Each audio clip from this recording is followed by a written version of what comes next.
Bueno, entonces vamos a comenzar este taller porque ya están grabando Nicolás con una otra oración a San José, para comenzar. En el nombre del Padre, del Hijo y del Espíritu Santo. Amén. Querido San José, Jesús tenía hambre y tú le diste de comer. Jesús tenía sed y tú le diste de beber. Tenía frío y tú lo calentaste. Jesús no tenía techo y tú lo cobijaste. Todos estos actos de amor los cumpliste con él durante 30 años, con el precio de tus sudores. ¿Qué te devolverá Jesús que tan generoso otorga el 100 por 1? Nada te negará Jesús, bien amado José. Te imploro que uses de todo tu poder en beneficio de esta pobre alma mía y haz que pueda obtener por medio de tu intercesión las gracias que necesito. Amén. En el nombre del Padre, del Hijo y del Espíritu Santo. Amén. Bueno, ya sabemos que San José es muy milagroso, hay que pedirle, y como digo yo, porque especialmente por la providencia, por la Santa Muerte, ¿no? También que se le pide, por los agonizantes, es el patrono de los agonizantes. Bueno, voy a comenzar para contarles, ¿no es cierto?, qué significa el nombre José. José proviene del nombre hebreo Yosef, que significa él agregará. Fue el nombre del gran patriarca quien salvó al pueblo de Dios Israel en el momento de la gran hambruna, cuando tuvieron que ir a Egipto. Al igual que el patriarca, José de Nazaret tenía responsabilidad y responsabilidad por la casa de Dios en Jesús y María. A José del Antiguo Testamento, ¿no? Al hijo de Jacob, ¿no? Sabemos que el faraón le encargó toda su casa, ¿no? Le encargó todas sus posesiones para que él la distribuyera después de que le adivinó ese sueño, ¿no es cierto? Fíjense que San José, o sea que José es prefigura de San José, porque él interpretaba los sueños, José. Entonces este José interpretó el sueño del faraón de las 7 vacas flacas y las 7 vacas gordas, con lo que le valió el poder ser administrador de esas cosechas, que en ese tiempo de prosperidad, Egipto, ¿no?, pudo recaudar. Así para cuando tuvieran ¿cómo se llama? Las 7 años de problemas, de hambruna, pudieran tener alimento, ¿no? Así que también San José es otro que el Señor les concede también la providencia, ¿no?, de la familia, de la Sagrada Familia. María Lara, ¿podés poner en silencio tu... Ay, gracias. Bueno, por eso, y la palabra, el nombre José, que significa él agregará. ¿Y qué no le agregó Dios a San José, no? Sus dos tesoros, a María y a Jesús. Eso es lo que le agregó Dios a José. Bueno, eso significa el nombre José. Les quería también traer, porque pueden buscar también por internet y ver, la única aparición de San José solo, ¿no? Porque siempre San José lo hemos visto en muchas apariciones en la Sagrada Familia, con la Sagrada Familia, lo vemos en Fátima, bueno, en tantas otras apariciones eh, de la Virgen, donde también se ve San José, ¿no? Pero acá en este pueblito francés, San José se apareció solo. Dice, el 7 de junio de 1660, hace más de 300 y pico de años, San José se apareció a un joven pastor en el monte Bessilon, en la localidad francesa de Cotignac. Es la única vez en el que el santo custodio de la familia de Nazaret se apareció solo, un hecho reconocido por la Santa Iglesia Católica. De acuerdo al sitio web de la diócesis francesa de Fréjus-Toulon, el 7 de junio de 1660, alrededor de las 13 horas, Gaspar Ricard, un joven pastor de 22 años, cuidaba a su rebaño en el monte Bessilón. El calor era sofocante y tenía sed. Había estado con sus ovejas buscando el agua y como hacía tanto calor, los lugares donde había agua estaban secos y él estaba con mucha sed, ya prácticamente al borde de la deshidratación, cuando de repente percibió a, a su costado a un hombre que le señaló con una gran roca y le dijo, yo soy José, muévela y beberás. Relatos de la época indican que la roca era tan grande que se habría necesitado a unos 8 hombres para moverla. El recuento de la diócesis precisa que ante la sorpresa y la duda del joven pastor, la aparición reiteró su consejo. Gaspar hizo caso, movió la roca sin problemas y descubrió una fuente donde bebió hasta saciarse. El joven pastor se fue a su pueblo para dar a conocer la fuente que había surgido, donde nunca antes hubo un manantial de agua fresca.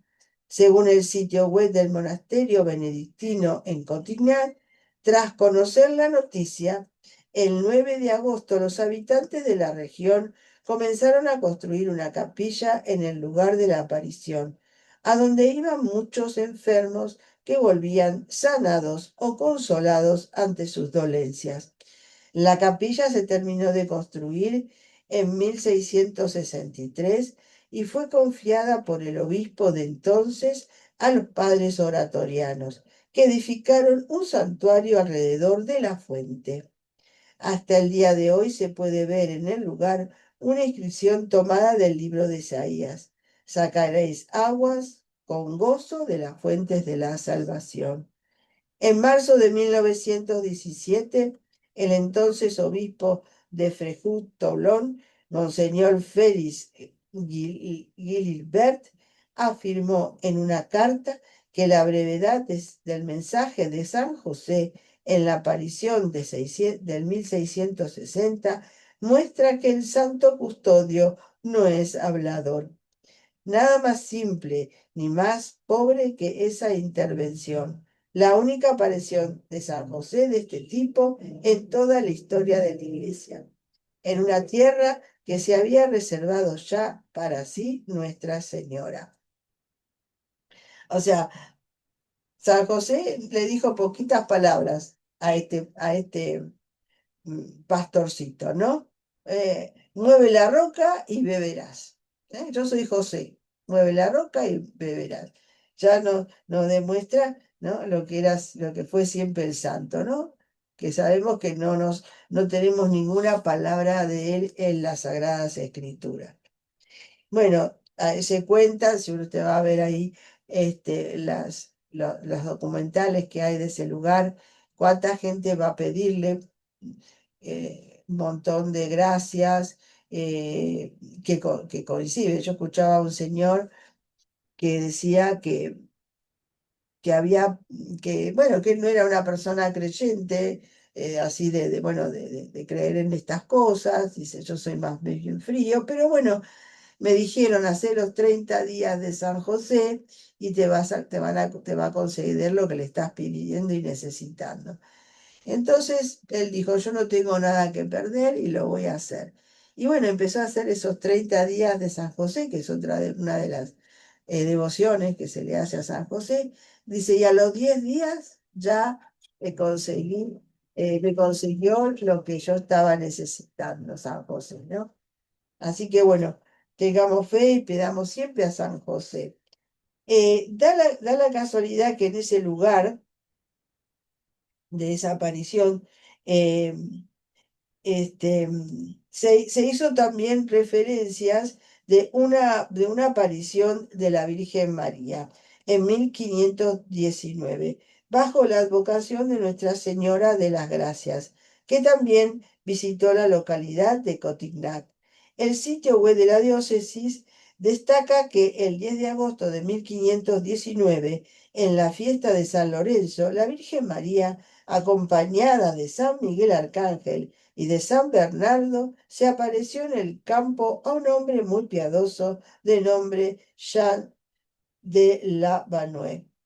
La Madre de Dios le ordenó decir de su parte al clero y a la comunidad de Cotignac que fueran en procesión al monte Verdailles y que construyan una iglesia bajo la advocación de Nuestra Señora de las Gracias, por su deseo de conceder muchas gracias y favores a quienes la invoquen en ese lugar.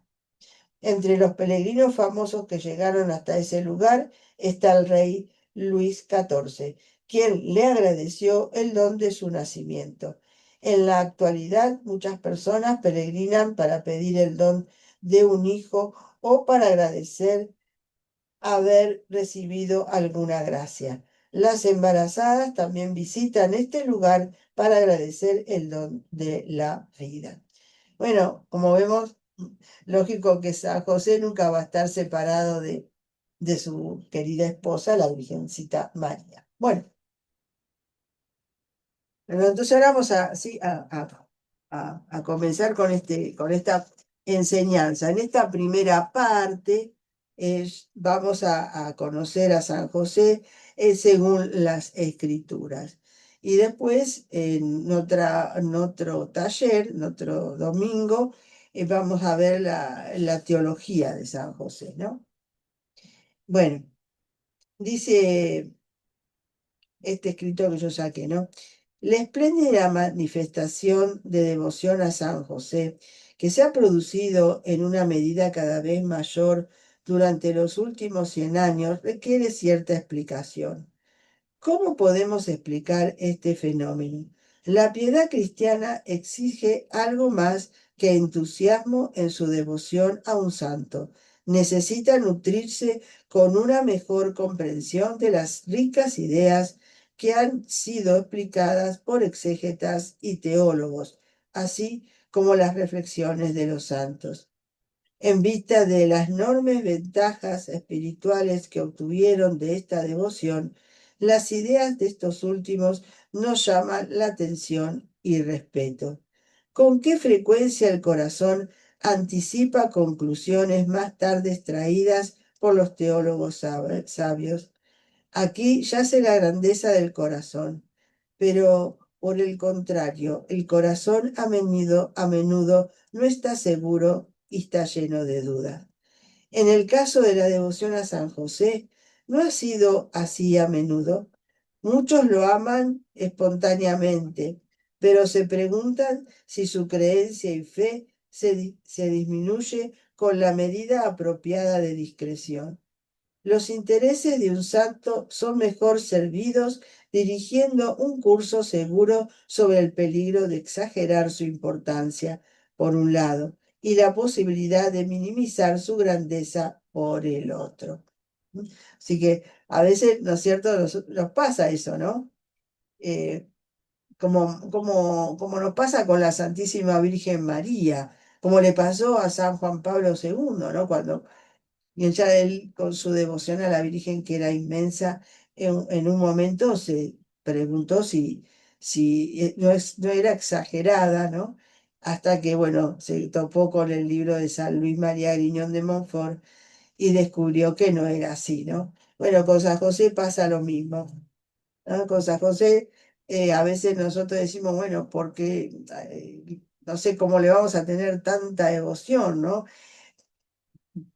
Nos preguntamos a veces por qué nos inclinamos a pedirle, a conocerlo, a hablarle, bueno, a hacer las devociones que tenemos en los devocionarios a San José. Bueno, es un misterio, siempre eh, cuando nosotros le pedimos a un santo, ¿verdad? Que es un misterio como nos atrae. Yo puedo decir que a mí desde el principio me atrajo Santa Teresita del Niño Jesús. Yo siempre digo que ella es la que me eligió a mí, no yo a ella, ¿no? Para que fuera yo devota de ella. Y así creo que con todos los santos. Y creo que con San José también, pero también, como me pasa a mí, ¿no es cierto?, que les comparto a ustedes, yo hace mucho tiempo que le pido y soy devota de San José, ¿no?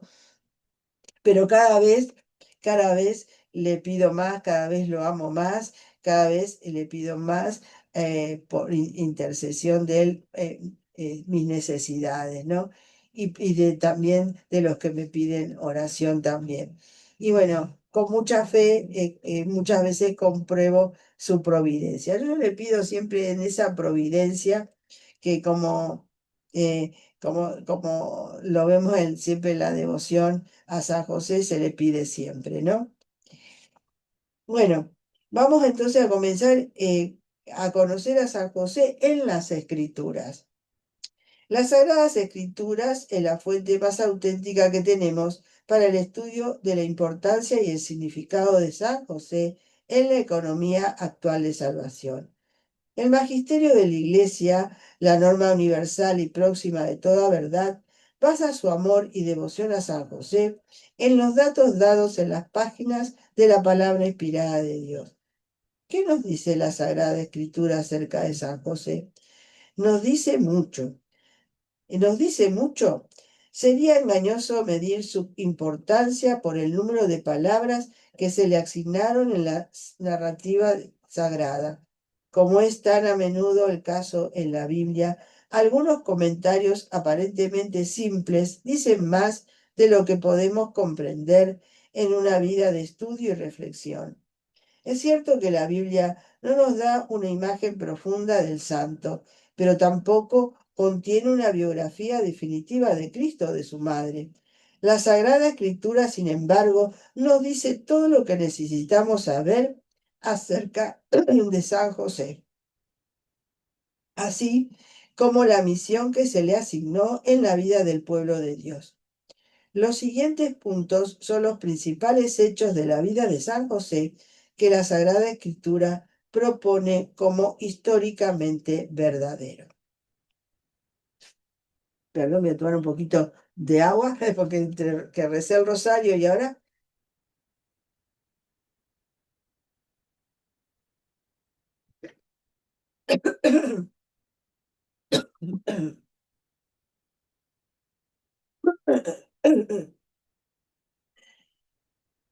Bueno, San José estaba casado con María, la Madre de Dios. Bueno, eso lo vemos claro, ¿no es cierto?, en las Escrituras, porque cuando el ángel Gabriel se le aparece a María, ahí en el Evangelio de Lucas, eh, este, dice, estaba desposada con un hombre llamado José. En algunos escritos, en algunas versiones modernas de la Biblia, se preguntan algunos eruditos por qué, en vez de poner desposado o desposada, como José, no pusieron casada, porque la palabra desposado, no es igual que un compromiso, ¿no? Ya en el pueblo judío, el matrimonio se tenía como dos pasos, sí. El primero, donde realmente se hacía el consentimiento matrimonial, que es lo que pasaba con María y José. Por eso se dice que estaban desposados, ¿no? Eran marido y mujer, ante Dios, ante el pueblo. Eh, Luego, después de un tiempo, se daba la segunda parte, que era cuando empezaban a convivir juntos. Y es cuando se completaba, digamos, todo el rito matrimonial con esas fiestas que hacían, que duraban muchos días para festejar ese matrimonio.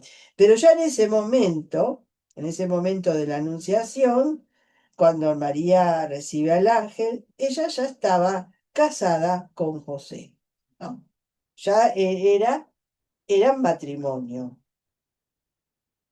Por eso no era un compromiso, porque un compromiso significa, diríamos, una promesa para algo que podría o no suceder el día de mañana. En este caso no. En este caso eran realmente marido y mujer.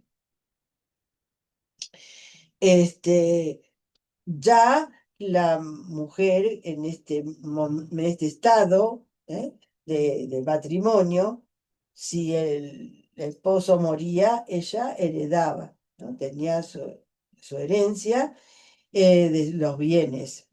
Y, y si por esas cosas del destino la mujer era adúltera, ¿no?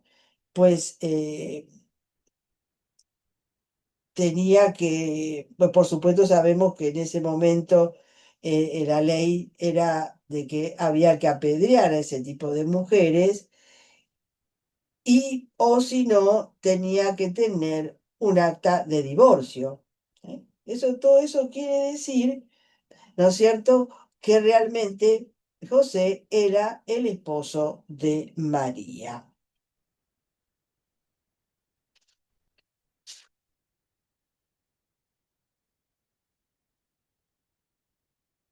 Ahora, hay mucho, hubo un tiempo en la iglesia, ¿no?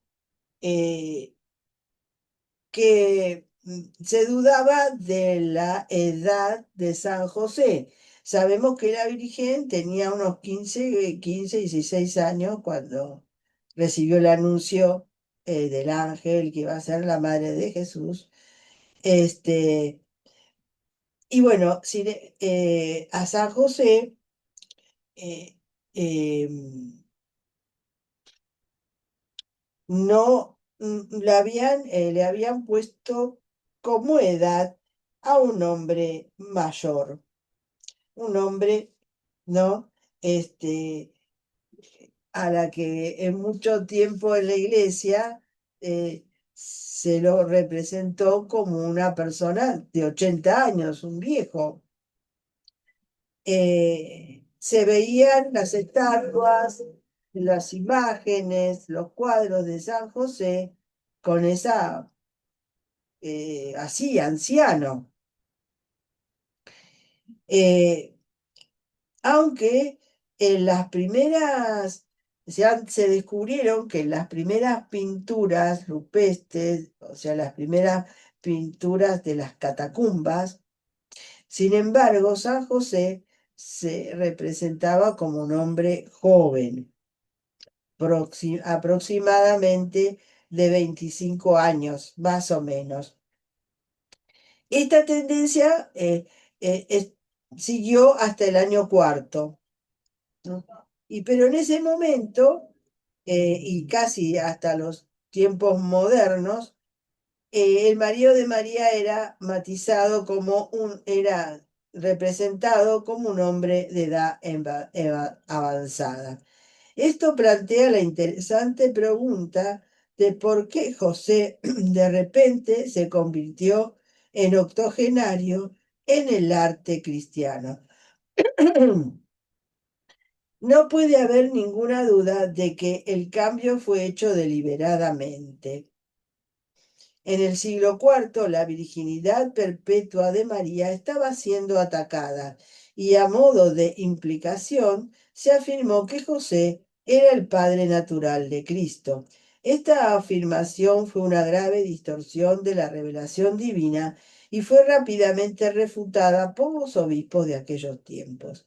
La historia nos dice que las herejías mueren lentamente y sigue un periodo de tiempo en el que existe el peligro de que la doctrina falsa reaparezca. De ahí que los artistas de la época estuvieron convencidos de que no era aconsejable representar a José como un joven por temor a que los fieles lo imaginaran como el padre natural de Cristo. Retratarlo como un hombre muy viejo, pensaron, era la mejor manera de mantener la creencia en la virginidad perpetua de María y José. Esta tendencia continuó hasta los fines del siglo XX. En las últimas décadas ha habido un cambio en el pensamiento entre los artistas religiosos. El artista moderno sensible a las preferencias del hombre moderno ahora prefiere representar a José como un joven fuerte y vigoroso.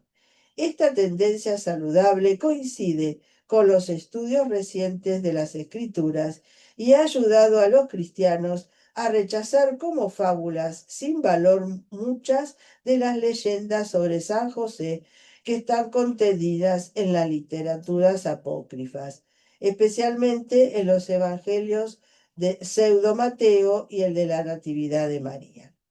La creencia de que María tenía unos 15 años cuando se convirtió en madre de Cristo está muy extendida por los eruditos de las Escrituras. ¿Quién podría imaginar seriamente a Dios inspirando a María a casarse con un hombre que tenía casi 80 años? ¿Cómo pudo haber sido un verdadero compañero de ella? ¿No habría sido él más como un bisabuelo que esposo? Además, el Evangelio nos asegura que los contemporáneos de la Sagrada Familia pensaron que José era el padre natural de Jesús. Probable que la gente hubiera llegado a tal conclusión si José ya hubiera sido un hombre muy viejo. Además, ¿cómo pudo un anciano haber trabajado como carpintero para mantener a su esposa e hijo? ¿Podría haber tomado los largos viajes escritos en el Evangelio? ¿Cómo pudo haber protegido a su familia en esos viajes? No es necesario retratar a José como un anciano decrépito para afirmar su virginidad, porque la virginidad proviene de la virtud y la gracia de Dios, y no de la vejez agotadora. ¿Es posible ser más específico sobre su edad en el momento de su matrimonio? Sí, los investigadores de la historia oriental nos aseguran que la mayoría de los hombres judíos se casaban cuando tenían 16 años. Rara vez aplazaban el matrimonio más allá de los 24 años. Así, con toda probabilidad, José se casó cuando estaba en su adolescencia. Esa es la verdad, ¿no? Recordemos que también pensarían o le dirían a María de Jesús, ¿no? Que tenía 30 años y todavía no se había casado, ¿no? Que tendría este hijo de María, ¿no? Tan raro que todavía no se había casado. También decían así, ¿no? Bueno, se entiende, ¿no? Que el José, muy anciano, nunca podría ser realmente el esposo de María, ¿no? Porque realmente necesitaba María y José y Jesús tener un hombre bien fuerte, ¿no? Que los protegiera. Por eso es el custodio de la Sagrada Familia. ¿Mm? Bueno, en el segundo punto vamos a ver, San José fue considerado el padre de Jesús. El Hijo Eterno de Dios fue concebido en el vientre de la Santísima Virgen, no por el poder del hombre, sino por la obra del Espíritu Santo. Al llegar a ser hombre, Cristo nació y fue recibido en una familia humana, porque quería llegar a ser como nosotros en todas las cosas, excepto el pecado.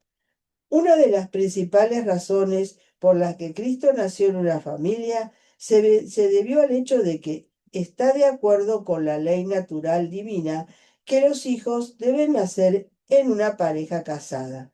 Obviamente, Dios podría haber dispensado de esta ley en particular al que fue el primer engendrado de la nueva economía de la salvación. Había otra razón por la que Cristo debía nacer en una familia. Dios revela sus misterios de salvación del mundo gradualmente y hasta ahora los hombres no estaban preparados para la buena noticia de que la segunda persona de la Trinidad se había encarnado para nuestra salvación o para la noticia de la concepción virginal del Salvador. Es decir, no estaban preparados todavía para esta notición, ¿no?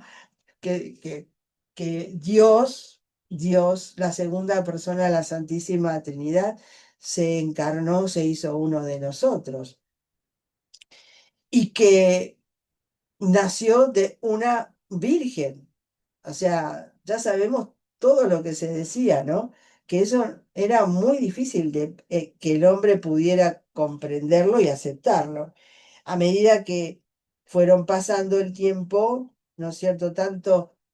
Igual, tanto María como José, tampoco ellos pudieron comprender al principio todo este misterio, sino que lo fueron paulatinamente descubriendo.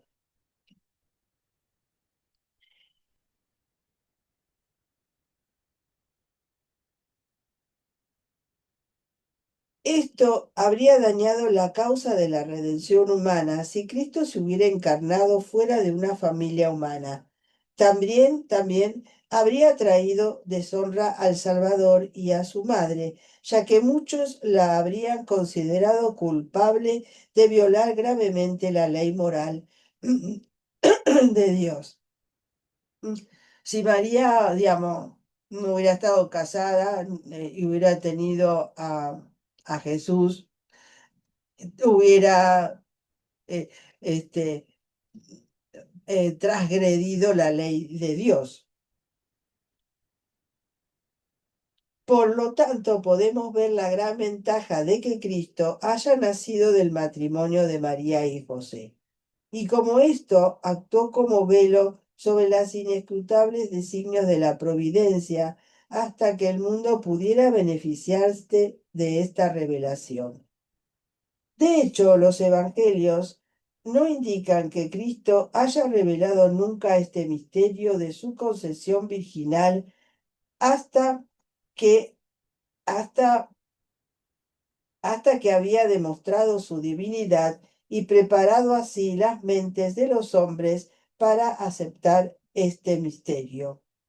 Algunos de los textos de la Sagrada Escritura, especialmente en el segundo capítulo de San Lucas, llaman a San José el padre de Jesús, como María se llama su madre.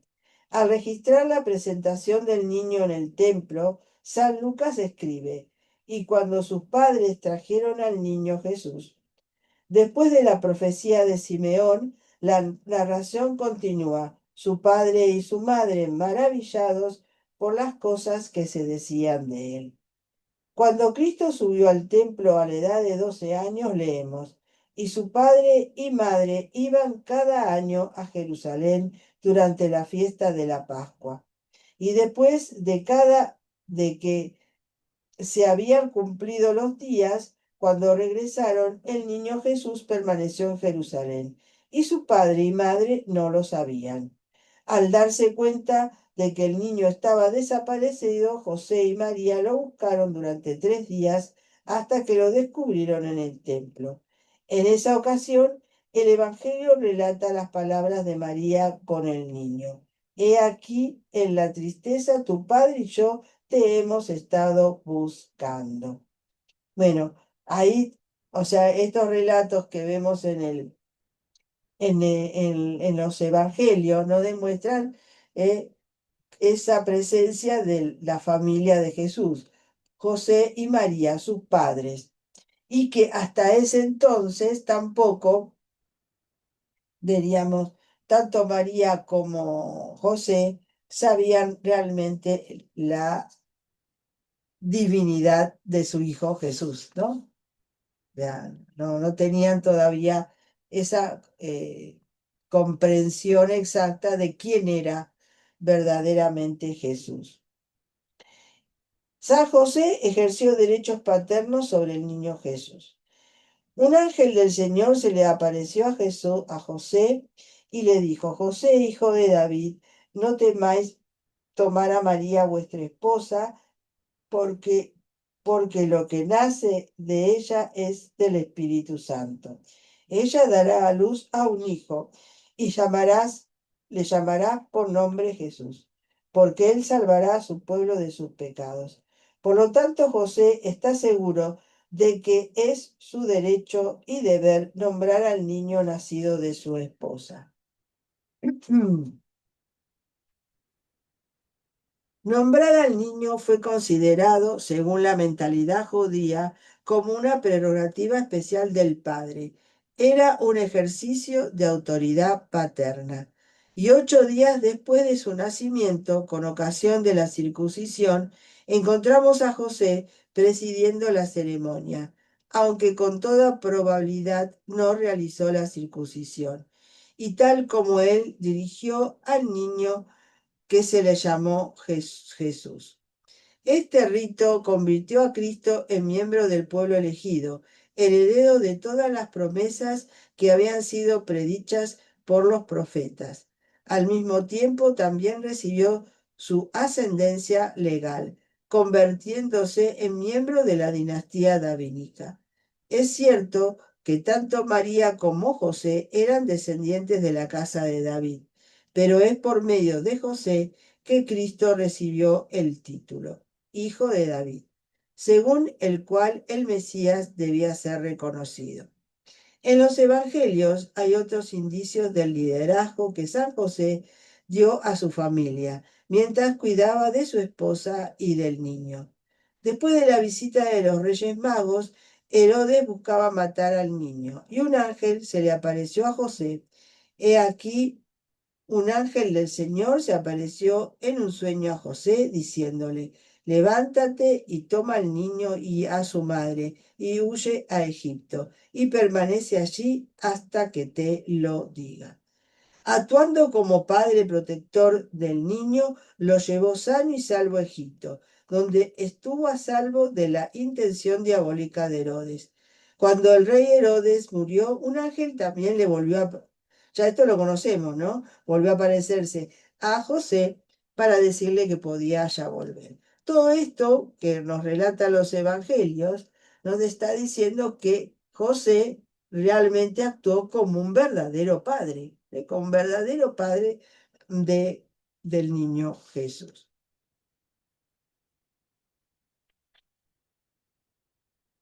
Obviamente, el derecho de autoridad solo puede ejercerse sobre una persona, y como Cristo es una persona divina, nadie puede tener ninguna autoridad sobre él. La autoridad ejercida por José fue dada por Dios, porque Cristo escogió ser sujeto a su Padre terrenal, que era la sombra de su Padre celestial. O sea, por porque Dios así lo quiso, ¿no es cierto? Porque Él fue su designio de que Jesús tuviera un padre humano, un padre de la tierra, ¿no? Que representaría su paternidad de Dios Padre, ¿no? En ese Padre terrenal.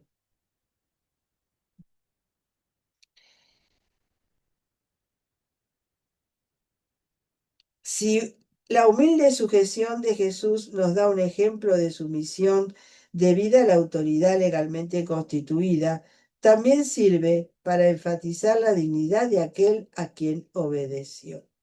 La cuestión del ejercicio de la autoridad de José sobre Jesús nos permite entrar un poco más profundamente en el santuario interior del alma del Padre terrenal de Cristo y del esposo de María. ¿No era natural que dudara en el ejercicio de esa misma autoridad? ¿No era tímido al dar órdenes legales? No es fácil imaginar que era renuente a gobernar a aquellos que eran sus superiores en santidad y bondad. En realidad, esto no causó ningún malestar en el alma de José. Se dio cuenta plenamente de que mandaba en virtud de la autoridad otorgada por Dios y sólo ejercía esa autoridad por el amor de Dios y por el bienestar de los que estaban bajo su cargo. O sea, él estaba seguro, ¿no?, que Dios le había dado ser este custodio de estos dos tesoros de Dios, ¿no? Jesús y María. Y no dudó en ejercer esa autoridad. Desde el ejercicio de la autoridad sobre Jesús y María es un paso fácil a otra pregunta. ¿Sabía San José que Cristo era la segunda persona de la Santísima Trinidad? Una pregunta similar es a menudo planteada por los teólogos concernientes a Nuestra Santísima Señora. ¿Sabía desde el momento de la Anunciación que su Hijo era el único Hijo engendrado de Dios Padre? Los evangelios, es cierto, no son tan claros en estas preguntas como nos gustaría que fueran, pero dan algunas indicaciones que son extremadamente útiles. En primer lugar, parece haber un consenso creciente entre los exégetas que muy probablemente María no conocía desde el momento de la encarnación la verdadera identidad de su Hijo divino. José, naturalmente, tendría menos conocimiento que el concedido a María. Cuando Lucas, que debió haber sido asistido por la información que recibió de María al componer su relato de la vida temprana de Cristo, describe la escena de nuestro Señor en el templo cuando tenía 12 años. Relata las palabras de Cristo con sus padres. ¿No sabían que es preciso que me ocupe de las cosas de mi Padre? Y en la siguiente frase continúa con las palabras, y ellos, sus padres, no entendieron lo que les decía. Parece que San Lucas nos está diciendo que María y José no entendían la explicación dada por Cristo, y su falta de comprensión sería difícil de explicar si ya hubieran sabido que Cristo era la segunda persona de la Santísima Trinidad. Además, no parece probable que asuma que San Lucas está aquí hablando de un repentino shock de que estas palabras causaron a María y José, como si hubieran de momento olvidado su identidad. Lucas parece estar hablando del hecho de que aún no sabían plenamente de su divinidad y por lo tanto estaban perplejos por sus palabras para ellos. Y por último, Lucas relata cómo su madre conservó todas estas cosas en su corazón, como si meditara en estas palabras mucho tiempo antes de venir a ver a la creciente luz de su hijo el significado real que contenían. Es cierto que todavía hay exégetas modernos que sostienen que María sabía desde la época de la Anunciación que su hijo era verdaderamente el Hijo de Dios, pero sus argumentos no parecen del todo convincentes. Los textos deben verse obligados a ceder tal significado. Suponiendo que María y José no conocieran la naturaleza divina de su hijo, es mucho más fácil entender la vida temprana de la Sagrada Familia. Jesús, que creció en sabiduría, edad y gracia con Dios y los hombres, a su debido tiempo debió haberles revelado este misterio. En el momento del primer milagro de Jesús en Caná de Galilea, observamos el tono seguro de María cuando ordena a los sirvientes, hagan lo que él les diga. Para entonces ella ya entendía plenamente, aunque el Evangelio no nos lo diga, podemos suponer que Cristo se reveló plenamente a José antes de la muerte de este último. ¿Sí? O sea, de a poquito Eh, eh, es- Recordemos que San Juan Pablo II escribió esa encíclica, ¿no? Madre del Redentor. Y él dice en esa encíclica que María era la peregrina de la fe, ¿no? Ella también tenía que ir descubriendo el plan de salvación de Dios que había preparado con su Hijo Jesús. Así que de a poquito ella iba vislumbrando quién era verdaderamente ese hijo que ella había traído al mundo. Y bueno, en algún momento, por supuesto, ya lo sabe, ¿no? Más, como Jesús también, ¿no? Él se lo va revelando paulatinamente a su madre y a su padre. Bueno, el cuarto punto es San José era un hombre justo. San Mateo nos dice que San José era un hombre justo. En el lenguaje bíblico esto significa uno que está adornado con todas las virtudes. Mateo hace hincapié en la justicia de San José cuando describe la duda que lo atormentaba cuando María se encuentra embarazada con el niño. Ya hemos visto que María y José estaban casados, aunque no vivían juntos en el momento en el que Cristo fue concebido. Con toda probabilidad, María no sintió que tenía derecho a informar a José del misterioso acontecimiento. Sin embargo, ella estaba ansiosa porque él fuera informado y sabía que sería profundamente perturbado si se enteraba de su embarazo y no sabía de su origen milagroso. Esto es exactamente lo que pasó. José se enteró de que su esposa estaba esperando un hijo y sabiendo que él mismo no era el padre natural del niño, su mente estaba en un estado de confusión agonizante. Ahora que José sabía del embarazo de su esposo, ¿cómo dio cuenta de ese hecho? Pensó él como algunos de los padres de la iglesia que María había sido violada o que había cometido adulterio. O en esto está en signo de pregunta, ¿no? ¿Habrá pensado José en eso que María fue violada o bueno, o se le vino a la cabeza que María le había engañado, ¿no? O debemos suponer que José también sacó en conclusión que algo milagroso, algo raro, digamos, sobrenatural había pasado con ese niño y con su esposa, ¿no?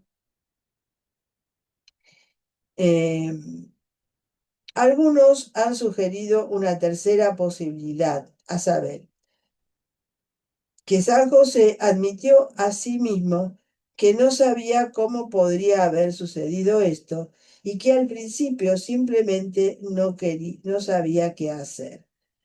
La primera opinión, que José pensó que había sido infiel, no es aceptable por los eruditos modernos.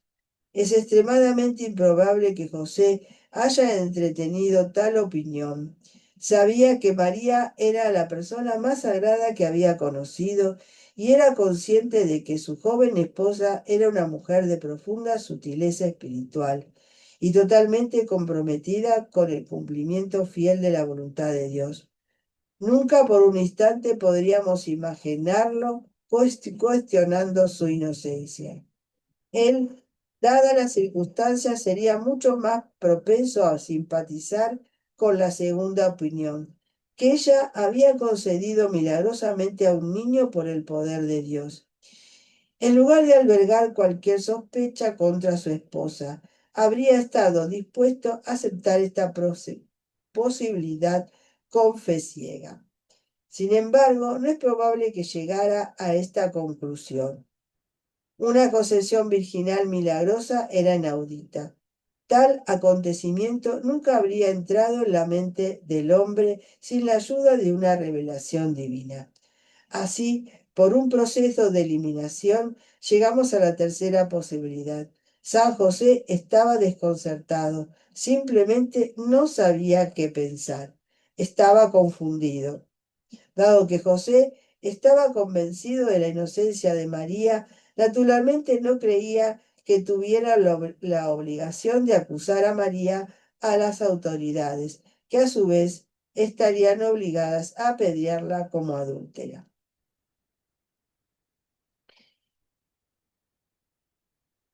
El corazón, dice, tiene sus razones, dice Pascal, ¿no? Tiene razones que no siempre se pueden formular en conceptos, como sabemos por las enseñanzas de los grandes místicos. Y si en alguna vez esto fuera más cierto, fue en los sentimientos que José tuvo al hacer, tuvo de su esposa María.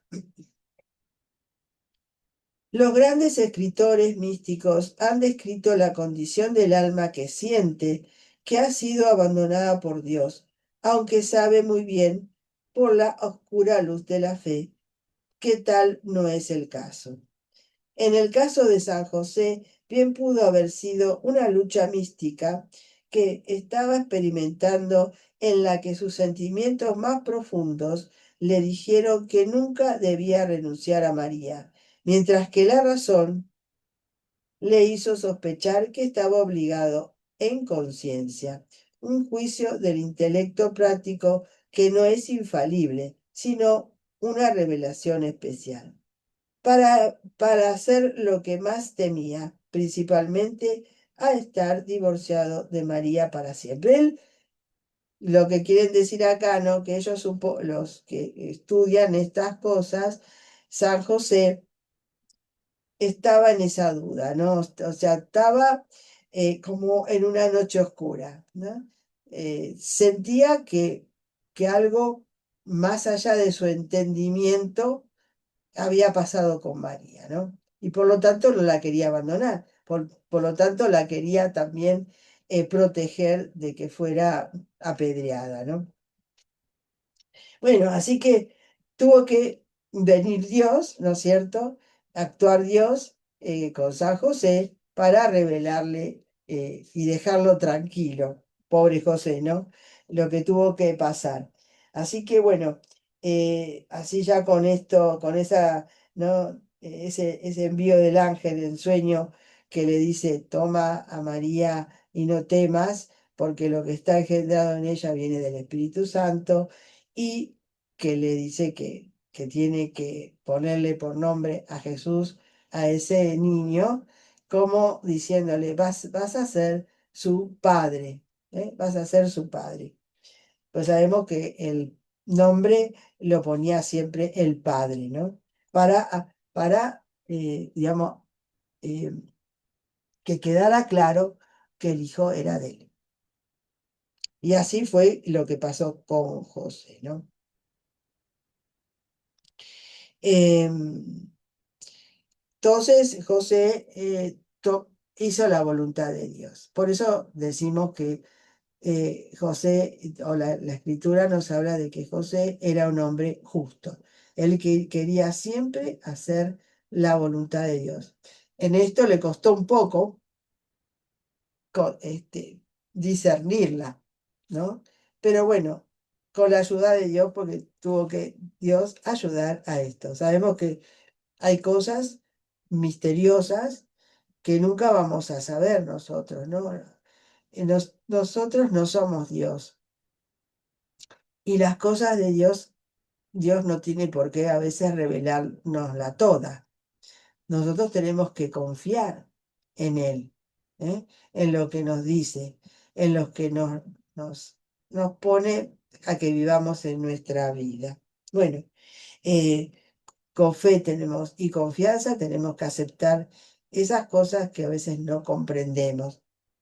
Y bueno, y eso nos convierte también nosotros en justos, santos, ¿no? En la confianza que tenemos en nuestro Dios, que no le tenemos que preguntar todo, sino aceptar porque Él es Dios y nosotros no somos Dios. Bueno, y ahora vamos a hablar un poquito sobre la muerte de San José, que dice así, y ya con esto vamos a terminar. Después del episodio del niño Jesús en el templo, los evangelios ya no nos dicen nada más sobre San José.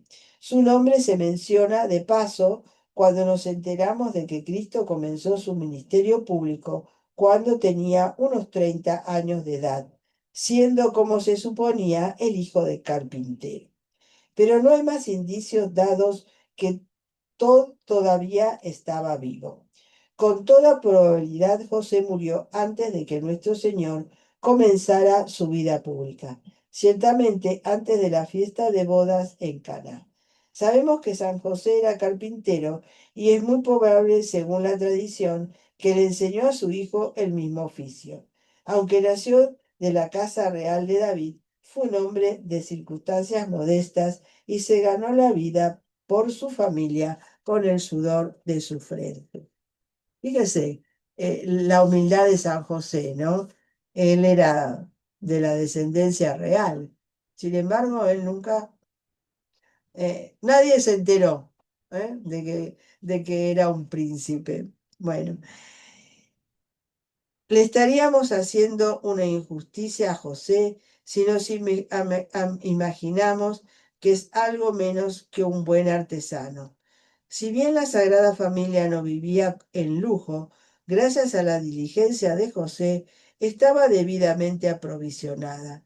Al enseñar a su hijo su propio oficio, hizo posible que nuestro Señor proveyera para sí mismo y para María hasta que él comenzó su ministerio público. La obra de San José estaba completa. La tradición siempre ha creído que era necesario que José desapareciera de la escena, o habría sido un obstáculo para la predicación de Cristo. Piensa en lo confuso que habría sido para Cristo predicar acerca de su Padre Celestial, si José estuviera cerca. Hay algunas, hay todas las razones para sospechar que para Cristo predicar acerca de su Padre Celestial no hubiera sido posible si José estuviera vivo. Para evitarle tales dificultades, la muerte temprana de José fue conveniente. José tuvo que disminuir para que el reino de Dios en la tierra pudiera acrecentar. Y así, algún tiempo antes de que Cristo comenzara a predicar públicamente la buena noticia de la salvación, José murió, asistido y consolado por la presencia amorosa de Jesús y María. Una muerte que más tarde se convertiría en el preciado ideal de todos los cristianos. ¿Mm? Por eso le pedimos a San José una santa muerte, ¿no? A él. Bueno, em, eh, esto ya es lo que más o menos nos presenta estas sagradas escrituras, lo que podemos saber de San José. Por supuesto que hay muchas cosas que podríamos imaginar, que los teólogos pueden seguir estudiando y sacando conclusiones de este hombre santo y justo que es San José. Vamos a ver después en el próximo taller la teología, a ver qué dicen realmente los teólogos, esta ciencia sobre la figura de San José. Mientras tanto, nosotros, confiados en Él, podemos pedirle y rogarle por todas nuestras necesidades. Bueno, vamos a terminar con una oración a San José para pedirle eh, gracias, ¿no?